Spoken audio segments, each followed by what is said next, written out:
21 milliards de francs guinéens, c'est le budget prévisionnel provisoire de la commune de Dixine.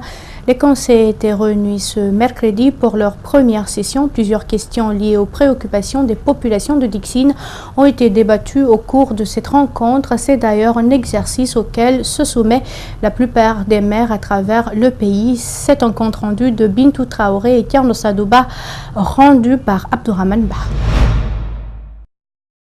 Sur 37 conseillers communaux, 35 étaient présents à cette session budgétaire de la commune de Dixine.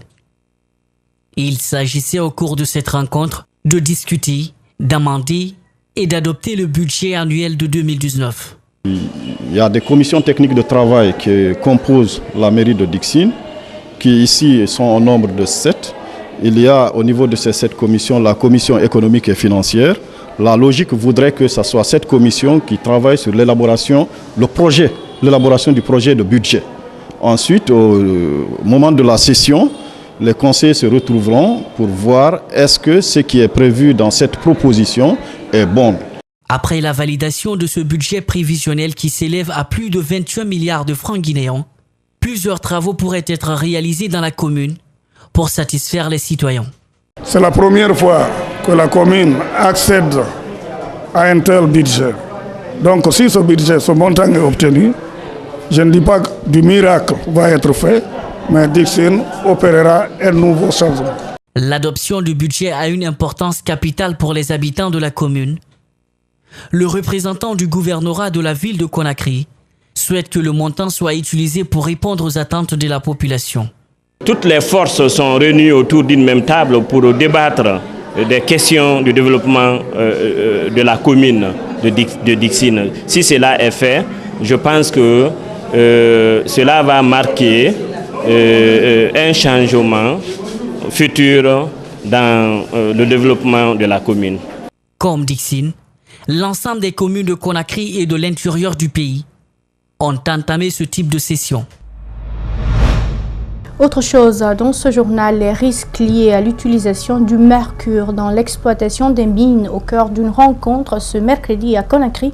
Il était question d'outiller les membres de l'ONG Organisation pour l'éducation environnementale en milieu scolaire et communautaire en vue d'amorcer des campagnes de sensibilisation et d'information à Doko dans la préfecture de Sigiri, Alseni Bari et Djibril Kamara. C'est sur le thème « Les dangers liés à l'utilisation du mercure dans l'exploitation artisanale de l'or sur l'environnement et la santé humaine » que s'est tenue cette rencontre. Il s'agit pour l'ONG Organisation pour l'éducation environnementale en milieu scolaire et communautaire de former 25 de ses membres qui devront à leur tour outiller les acteurs de la société civile de Doko à Sigiri dans la sensibilisation et la conscientisation des populations sur les dangers du mercure. Nous comptons vraiment mener une campagne de sensibilisation en langue nationale, malinké, comme c'est la région de Sigiri, et en français, et aussi en se basant concrètement des enfants et de l'école, du terroir de Doko, l'école au niveau collège, qui vont véhiculer des messages très éducatifs sur les dangers liés à l'utilisation du mercure. La destruction de la nature, notamment la faune et la flore, les maladies telles que le cancer et autres, sont autant de conséquences liées à l'utilisation du mercure dans l'exploitation de l'or. Quand vous prenez le mercure, qui est un produit toxique, chimique, l'inhalation du mercure à travers la pollution de l'air apporte des maladies respiratoires très graves. À travers aussi les cours d'eau, quand le mercure s'installe dans le cours d'eau et que les poissons puissent les avaler, c'est un réservoir. Le poisson est un réservoir de mercure. La consommation humaine de ce poisson aussi amène des effets très, très dangereux sur la vie de l'homme. Notons que ce projet coûte environ 15 000 $ et cette formation devra durer 2 jours.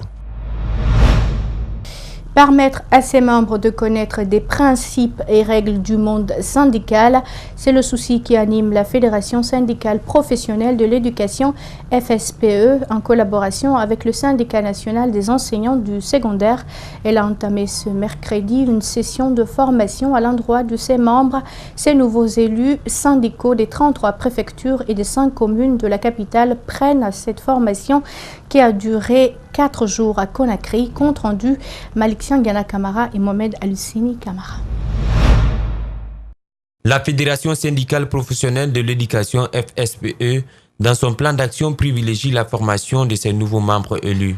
Durant 4 jours, ces élus syndicaux venus des 33 préfectures du pays et des 5 communes de Conakry vont apprendre les techniques de négociation, les droits et les devoirs d'un acteur syndical.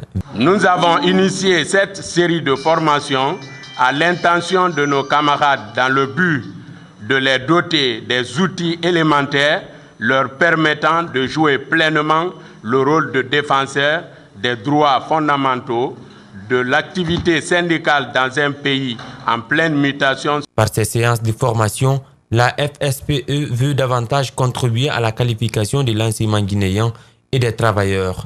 C'est une façon pour ces syndicalistes de mieux s'outiller pour des négociations syndicales.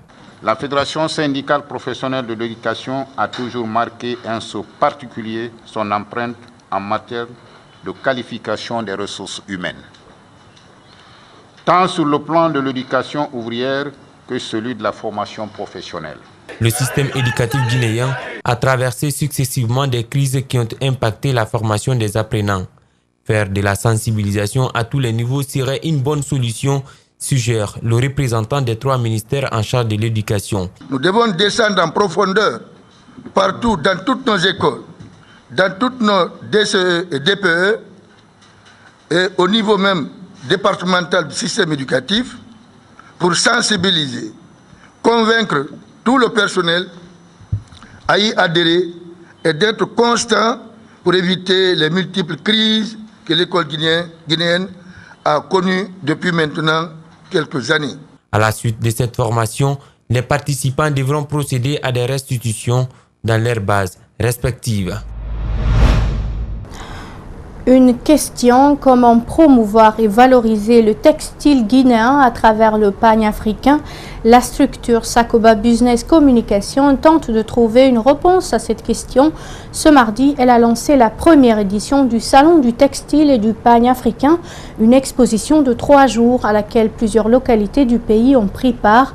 L'occasion pour encourager les artisans, les créateurs et les stylistes à davantage privilégier le textile africain dans leurs œuvres. Reportage Mamadou Saliouba et Tierno Sadouba. Dans les grands événements artisanaux, le textile guinéen règne désormais en maître. Disponible dans toutes les couleurs, dans toutes les dimensions, au Salon du textile et du pagne africain, il a su se trouver une place. Exposé avec fierté, ici, chaque région naturelle du pays trouve son identité culturelle. La filière textile et ses différentes étapes ont permis à nos communautés de fixer et développer des spécificités propres à chaque région naturelle de Guinée.